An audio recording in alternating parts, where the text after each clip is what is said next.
And welcome back to another pregame interview for Survivor Brooklyn South All-Stars. We are joined today by Dave. Dave, how are you? Doing great. Thanks for having me. Thank you for coming on. I know that it's getting down to the nitty-gritty as far as going out and hitting the mat, so I know you're probably a little anxious. When you were asked to come back, what were your initial thoughts? Did you think it was because of this one move that I made during my first season? Was it because of this? Was it because of the people that I aligned myself with? What was your thought process as to why you specifically were brought back for this season?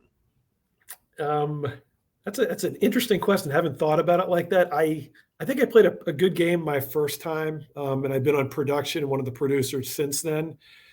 And Jordan, me, and Kai aligned very tightly early, and we brought Emily Forster in, and we were the final four. And the talk amongst us was we kind of think this four is going to be asked, and eventually, they were, plus a couple other people. So, if George called me up and asked me for a kidney, I'd give him a kidney.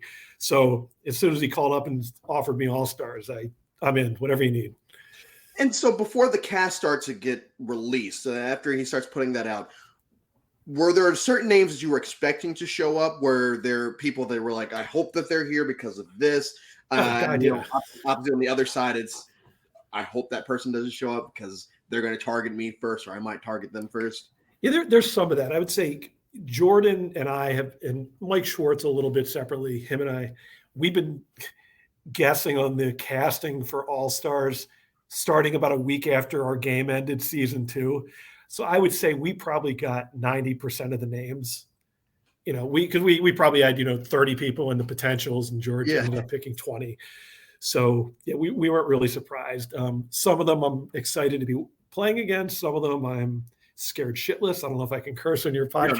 No, you're good. You're good. But there's a mix. Overall, it's a great group, and the way I look at these All-Star games, whether you win or you're the first one out, it's an honor really to be asked. And with the pre-gaming that's going on 3 months beforehand, whoever gets knocked out first shouldn't feel bad about it, whether it's me or anyone else. It's just the way the cookie crumbles on these kind of games.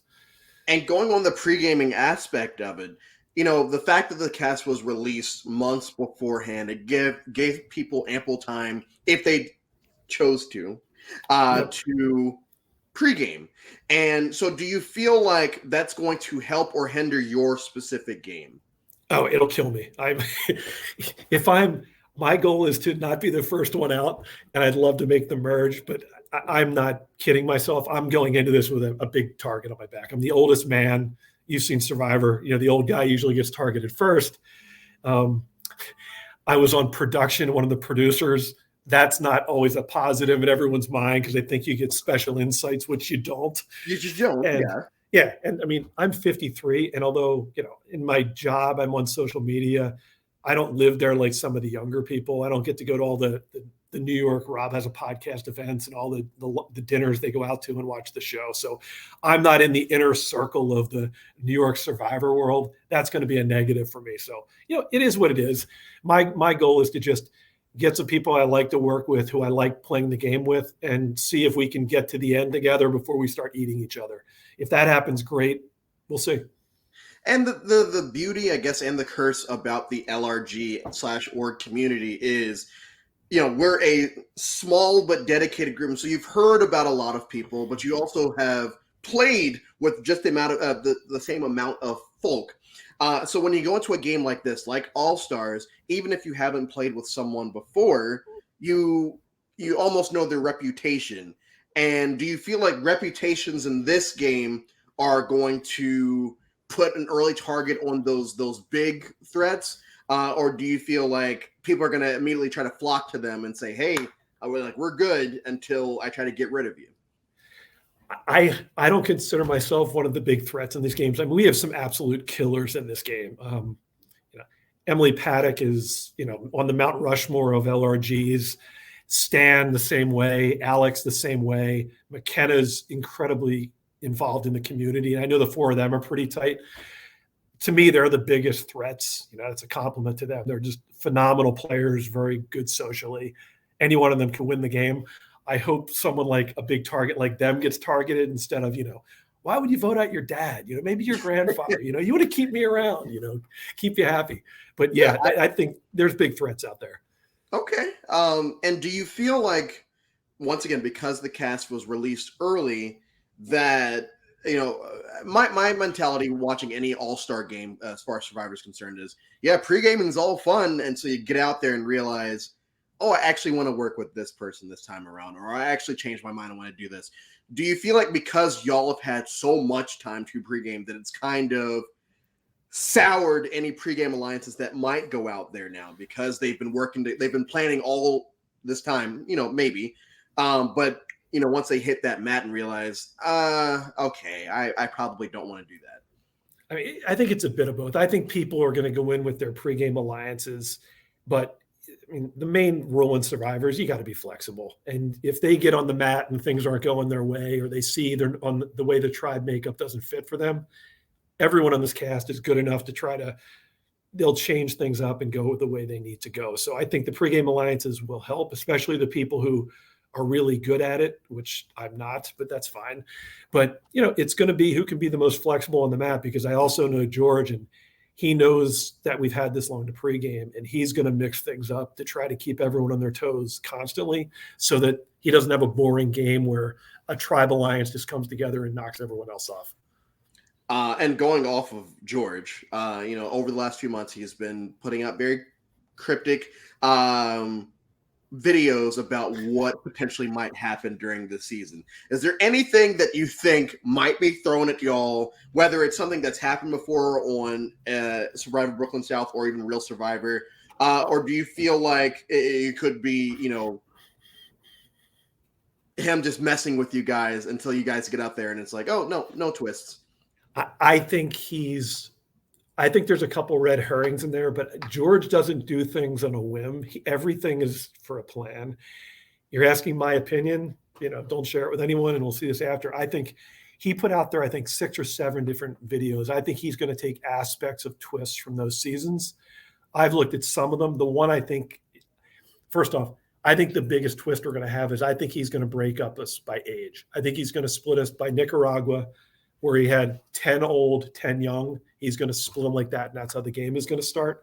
And he also, I think, had Game Changers as one of his profile videos. And they started with 20, and at 18, they had 22 tribes, same colors. And at 18, they split into a third tribe and added the green color. And he told us to bring red, blue, and green shirts. That matches up with Game Changers. We will see. And if it's old versus young, that's going to be pretty interesting. Is there any twist that you particularly would hope that he would throw at you? Okay, here's one. He dropped a video just in our own chat today, or maybe it was yesterday, where he's sitting at the table. Have you seen this? Did he share it with you by any chance? Okay. So he's actually at the game. It's a 30-second video, and he says, I'm here. I'm getting excited looking at the game. And he kind of said, I'm really looking forward. I hope you are too. And he turns the camera and he just looks off in the distance. I think it's a hint at an advantage or an idol. He didn't say, I'm looking forward to seeing you, looking forward to the game. I'm looking forward. I hope you are too. I think he showed where an advantage or an idol is in the video. The question is, well, am I right? And can I get there without getting caught? We'll see. Without anyone else catching on to what you did. And I'm going to have to ask George to see this video. But as we start to wrap up, you're one of the folks that I had never really encountered in the LRG community. So this is one of the ones that I was really excited to get to do. I love social players. It seems like you're a very social person. So I'm excited to see you play this Saturday. Yeah, this Saturday. Final question: who is your all-time Survivor crush? This is funny, Andrea Belke, and I'll tell you a story.